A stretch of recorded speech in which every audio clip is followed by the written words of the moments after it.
View here. I'm going to talk about the Traptrix, or as everyone's calling it, the hands. What hands are is it's just the H.A.T deck, you know, which is hands plus artifacts plus Traptrix. And when you actually look at the list, it's not an actual combination of hands, artifacts, Traptrix. It's literally like Traptrix, Marmello, plus Moral Attack, plus hands. I mean, beyond that, it's like, oh, I'm running two Black Horn of Heavens and two Traptrix Traphole Nightmares. Well, he's running 3 Nightmare and 1 Horn. I don't know. The deck's very, very similar. And it's a very simple, just, I'm using 3 engines and putting them together.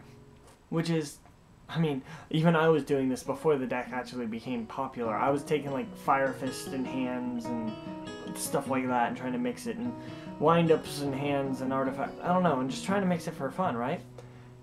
And then you've got this deck becoming crazy popular. This deck is going to do one thing: get these cards limited.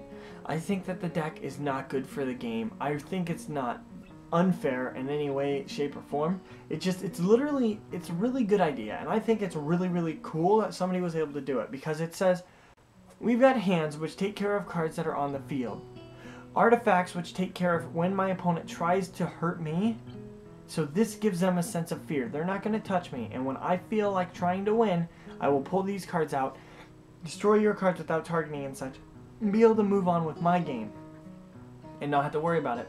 At the same time as there's Traptrix. At the same time, we've got a fire, a water, a light, and the earth of the Traptrix. These different attributes. Yes, you can use my Ghost and Match and Rivalry. You can't do anything. No, especially not with this deck, because I summon the Fire Hand, attack. Fire Hand dies. Then his effect activates Ice Hand. The deck is very, very well designed. They're able to get rid of all the problematic cards, and they're able to put your opponent in this position where they can't do anything while I can't do anything. And they're very well designed. I don't think this deck is good for the game, though. In general, if there's 1 or 2 people playing it, it'd be fine. But because there is such a mass amount, it's like top tables, what do we got? We've got, out of the top 32, we've got 25 Traptrix, 2 Medolces, maybe 1, and sometimes, if we're really crazy, there's 3. The rest are all Geargia with like an Infernity or something fancy in there. I'm going to be talking about Geargia and why they're the anti-meta deck right now in a minute. But right now we're just going to try and finish this deck, why it is not good for this game. It takes it so no deck can be played. Geargia is the only deck that can be played because it super swarms.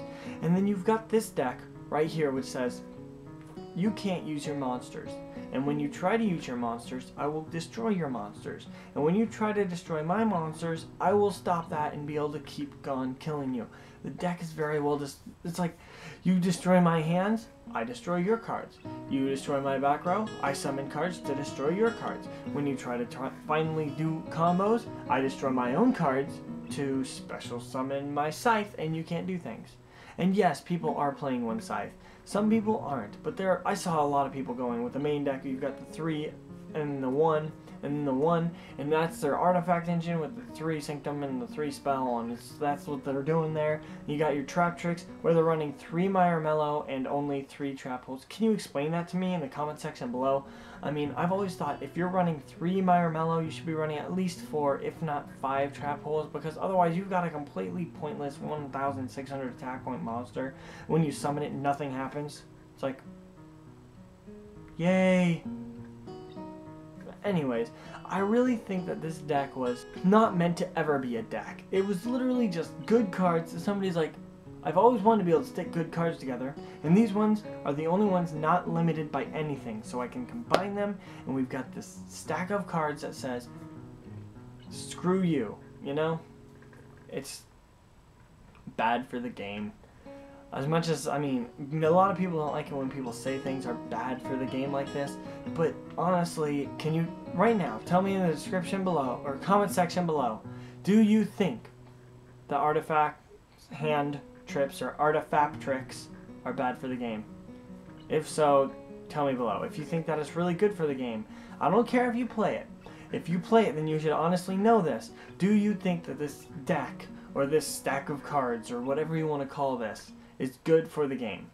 I'm going to say no, because it's not necessarily It's not a type of meta, and it's not easy to side against. The whole point of a side deck is not to make it so your opponent can't win, but it's supposed to make it so that the game becomes fair again. If I'm using, like in original kind of situations like with Pokemon or something, if I'm using a fire and you're using a water, I should be able to change something about me to make it so we have a level playing ground. At the same time, you're going to be trying to make it so that what I bring in doesn't stop me from killing you. With the way that this deck is designed, yes, it's really good. Yes, I think that this deck right now, at the point it is, it makes sense that it's always topping for two reasons. One, it's actually good. I will be one of the last people at this point to tell you that the deck is really good. And the other thing is there's such a mass amount of people playing it that it's made the game sick. And because the game is sick, you're not seeing other decks get played. That's just what I think about it. Tell me below. Thanks for watching. Yeah.